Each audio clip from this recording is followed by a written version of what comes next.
"If it's just us, then I'll reveal what I truly am," said the alien woman forced into his care. The job posting had been too good to refuse. 20,000 credits for 2 weeks of work, no questions asked, no cargo inspection required. Caden Torres had learned long ago that in the outer territories, curiosity didn't just kill cats, it killed pilots. So when the encrypted coordinates led him to a black site station orbiting a dying star, he kept his mouth shut and his hand near his sidearm. The loading dock was sterile, bathed in harsh white light that made everything feel like a medical examination. 3 men in unmarked gray uniforms wheeled out a cryopod without meeting his eyes. The pod itself was expensive, military grade, with biometric locks that Caden couldn't crack even if he wanted to. "Delivery coordinates are in the contract," the tallest man said, his voice flat and bureaucratic. "Do not open the pod. Do not deviate from the route. Do not communicate with anyone until delivery is complete." Caden had nodded, signed the digital manifest with his thumbprint, and watched them seal his cargo hold. 20,000 credits could keep his ship, the Wandering Echo, running for 6 months. It could pay off the debts that kept him taking jobs like this instead of the legitimate trade routes. 3 days into the journey, the pod's alarm shrieked through his ship at 0300 hours. Caden stumbled from his bunk, heart hammering against his ribs. The cargo hold was flashing red, and the pod's display showed critical system failure. He had exactly 4 minutes before life support would terminate. His fingers flew across the emergency release panel. The contract be damned, he wasn't going to let someone suffocate in his hold. The pod hissed open, releasing a cloud of cryovapor that rolled across the floor like fog. Through the mist he saw her. She was unlike anyone he'd ever seen. Her skin held a subtle luminescence, like moonlight on water, and her hair fell in waves of deep indigo. When her eyes opened large and colored the purple of twilight, they fixed on him with an intelligence that was both alien and achingly human in its fear. She launched herself at him with surprising strength, slamming him against the bulkhead. Her voice came out raspy from cryosleep, but the words were clear, spoken in perfect standard. "Where are you taking me? Easy." Caden raised his hands, trying to look non-threatening while pinned against cold metal. "Your pod failed. I had to open it or you'd die." "Lies." Her grip tightened on his shoulders. "Your kind always lies. You want to use me, dissect me, steal what makes us what we are. My kind? Look, I'm just a pilot. I was hired to transport you. That's all." She searched his face, those strange violet eyes seeming to look deeper than his skin. Finally, she released him and stepped back, wrapping her arms around herself. She wore only a thin gray garment, clearly designed for cryosleep rather than comfort. "Cynthian," she said quietly. "That's what I am. My name is Velora." Caden had heard of Cynthian's whispers and spaceport bars, classified files that got people killed for accessing. They were from somewhere beyond the treaty borders, a species that kept to themselves until humans had pushed too far into their space. "Caden Torres," he replied, rubbing his shoulder where she'd grabbed him. "And I'm going to be straight with you, Velora. I don't know who hired me or why, but we're 8 days from the delivery point, and my ship can't outrun whoever paid for this job." She moved to the porthole, staring out at the endless dark. "Then I'm a prisoner either way. For now." Caden surprised himself with the words. "But maybe we can figure something out, together." She turned back to him, and for the first time, something other than fear flickered across her face. "Why would you help me?" He thought about his own choices, the debts and mistakes that had led him to the edges of civilized space. "Because maybe we're both prisoners of something," he said. "And maybe that's worth talking about over the next 8 days." The first 3 days after Velora woke were tense enough to crack steel. She refused to leave the cargo hold, sleeping on the floor beside the defunct cryopod rather than accepting the spare bunk Caden offered. When he brought her food, she'd examine it with such suspicion that he started eating a portion first just to prove it wasn't poisoned. "It's just protein, synth, and vegetables," he'd say, watching her pick at the meal like it might attack her. "Your food tastes like metal and regret," she'd reply. But she ate it anyway. Caden tried to give her space, but his ship wasn't built for two people maintaining Cold Wars. The Wandering Echo was a modified cargo hauler, functional, not comfortable. Every corridor was narrow. Every room served double purpose. He couldn't use the bathroom without walking past the cargo hold. Couldn't check navigation without her hearing every beep and alert through the thin walls. On the fourth day, he found her in his cockpit. "Don't touch anything," he said sharply, then softened his tone when she flinched. "Please. The navigation is sensitive. Your stabilizer coupling is degrading," Valora said without looking at him, her fingers hovering over the console. "You're compensating manually, but you're overcorrecting by 0.3 degrees. In another day, you'll burn out the gyroscopic array." Caden stared at her. "How do you? My people built starships before yous learned to make fire." She finally met his eyes. "Just because you imprisoned me doesn't mean I'm helpless." "I didn't imprison you. You're taking me to people who will." The argument died on his lips because she was right. He changed the subject instead. "Can you fix it? The stabilizer?" Something shifted in her expression, surprise, maybe, or curiosity. "You'd trust me with your ship systems? You said it yourself.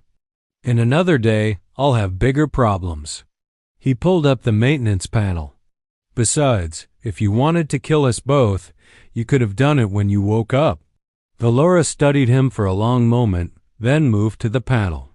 Her fingers moved with practiced confidence, adjusting connections Caden didn't even know existed. As she worked, he noticed the way her skin seemed to shimmer slightly, like heat waves over summer pavement. "There," she said after 20 minutes. "It should hold until you can get proper repairs. Thank you." The words felt inadequate, but they were all he had. That night, the meteor storm hit without warning. Alarms screamed as the ship bucked and twisted. Caden was in the cockpit in seconds, Valora right behind him. A dense field of debris, probably the remains of a shattered moon, surrounded them, each piece moving at velocities that could punch through their hull like paper.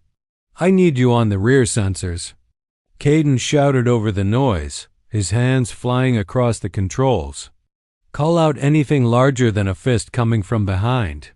Valora slid into the co-pilot seat without hesitation.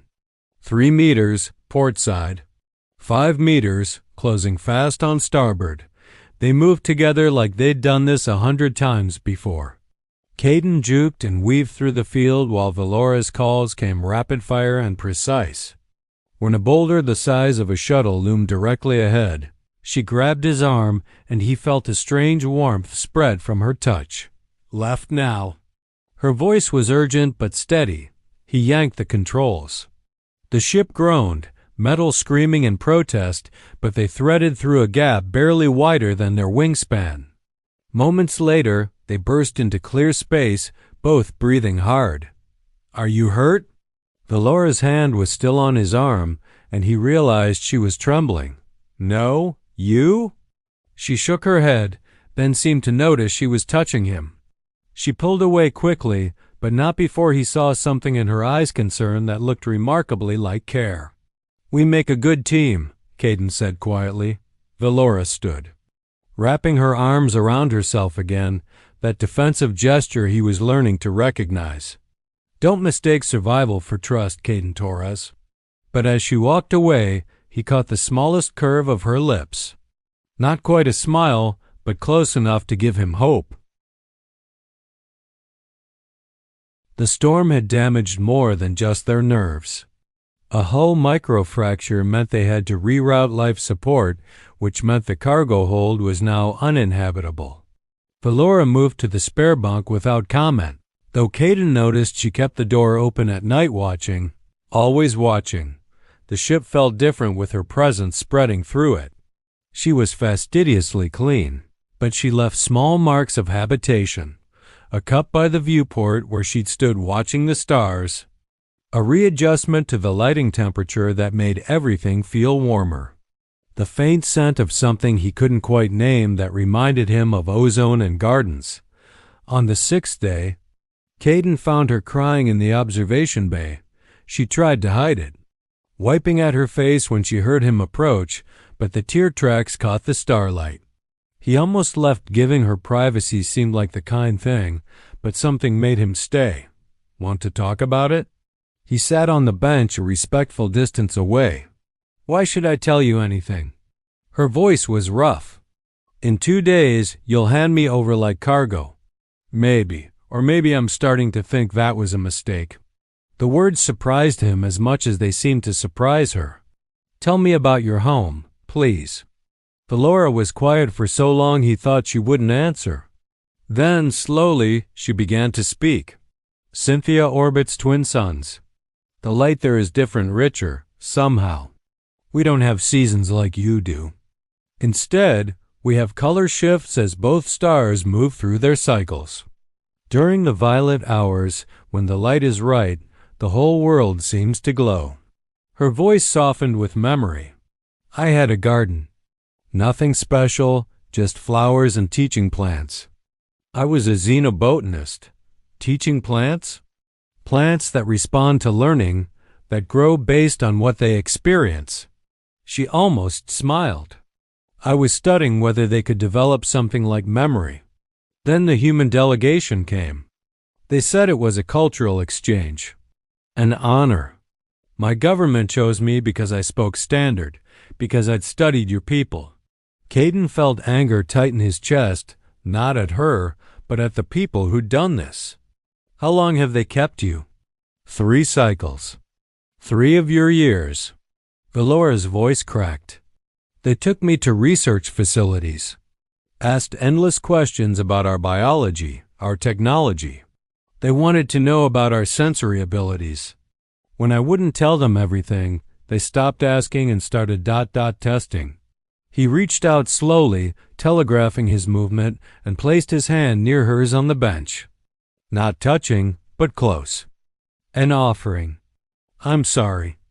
That shouldn't have happened to you. Your sorrow doesn't free me. No, he admitted. But maybe I can. Her head snapped toward him. What? I've been thinking. The delivery point is a black site station in neutral space. No jurisdiction, no oversight. Whatever happens there, he let the implication hang. But there's a settlement 3 days in the opposite direction.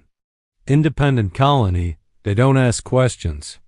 I could drop you there instead. You'd lose your payment. Probably end up hunted. Probably. He shrugged. But I'd be able to look at myself in the mirror. That's worth something. Valora stared at him, those violet eyes searching his face like she was trying to solve an equation. Why? You don't know me. We've barely spoken before today. Maybe that's exactly why. Because you deserve the choice. He finally let his hand cover hers. Her skin was warmer than he expected, and that subtle shimmer seemed to pulse beneath his touch. What do you want, Valora? She turned her hand over, lacing her fingers through his. The gesture felt monumental, a wall finally crumbling. I want to go home. But I can't. They'll be watching Cynthia in space for decades. Her voice dropped to barely a whisper. So I want to be somewhere I choose.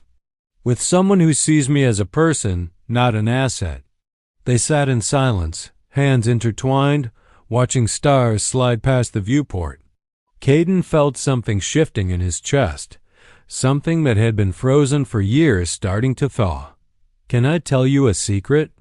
Valora's voice was hesitant. A real one? Always. My people. We don't just see the world like you do. We sense emotions. Not thoughts, we're not telepathic, but feelings. They radiate from people like heat from a fire. She squeezed his hand. The scientists wanted to use this for interrogation, for warfare. They kept me isolated because they were afraid I'd influence their staff, make them sympathetic.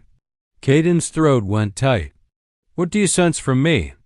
At first, fear and desperation. You needed that money badly. She shifted closer to him. But now ... confusion, loneliness that echoes my own. And something else. Something warm that makes my skin react. React how? Instead of answering, Valora stood and moved to stand before him. In the dim light of the observation bay, her skin began to glow. Soft patterns emerged across her arms, her neck, her face swirls of gentle blue and silver that moved like water, like northern lights dancing beneath her skin. This is what I truly am, she whispered. This is what they wanted to steal. My emotions made visible. Right now, you're seeing hope, gratitude, and... The patterns shifted to warmer colors, touches of gold and coral. Something I haven't felt in 3 years. Something that terrifies me because you could use it against me. Caden stood slowly, mesmerized by the light show playing across her features. I would never, I know. She reached up, touching his face with trembling fingers. That's what terrifies me. I believe you. The kiss happened like gravity, inevitable, natural, right? Her lips were soft and warm, and when he pulled her closer, the glow of her skin intensified, bathing them both in colors that spoke of longing and connection and the terrifying beauty of trust. When they finally broke apart. Both breathing hard, Valora pressed her forehead to his. The patterns on her skin had settled into steady waves of deep rose and gold. If it's just us, she whispered against his lips, out here in the dark between stars, then maybe I can believe in something good again. It's just us, Caden promised, kissing her again. And I'm going to keep you safe. They stood wrapped in each other as the ship carried them forward into uncertain futures. But for the first time in years, neither of them felt alone. The next morning, Caden changed course. Valora found him in the cockpit, staring at the navigation display with the intensity of a man burning bridges. She'd pulled on one of his shirts too large for her frame, but warmer than her gray cryosuit. The sight of her in his clothes did something to his heart. You're really doing this, she said softly. Already done. We're headed to Taran's colony. 3 days out. He turned to face her fully.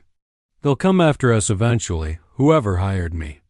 But by then, you'll have options. New identity. Passage to wherever you want to go. Wherever I want? She moved closer, and he saw the patterns just beneath her skin, muted now, but present. He was learning to read them. Silver meant calm, blue meant contemplation. Those traces of coral meant something that made his pulse quicken. Anywhere in the galaxy. What if I want to stay with you? The question hung in the air between them. Caden's breath caught. Valora, I'm nobody.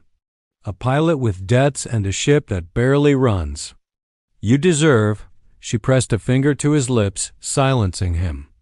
I deserve to choose. So let me choose this. Choose you. Her skin flared with warm gold. Unless you don't want, he kissed her, cutting off that ridiculous notion.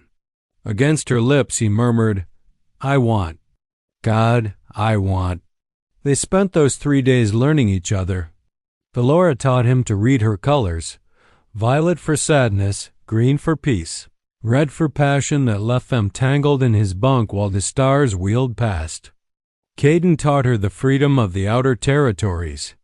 Showed her how to plot jump coordinates and coax life from failing systems. On the final night before Taran's colony, she painted her history across his skin using luminous touch, every scar she'd earned in captivity. Every moment of fear now transformed into light and shared burden. He held her through it, solid and steady, anchoring her to a present that felt like hope. I never thought I'd trust again, she whispered against his chest. Never thought I'd want to. You make me want to be worth trusting, he replied. But dawn brought a harsh wake-up call. The proximity alarm screamed as 3 military corvettes dropped out of FTL around them, their weapons hot and locked. Unregistered vessel, cut your engines. Return the asset immediately or face destruction. Caden and Valora exchanged one look. In that moment, entire conversations happened: fear, determination, and a refusal to surrender what they'd found. Hold on, Caden said, his hands flying across the controls.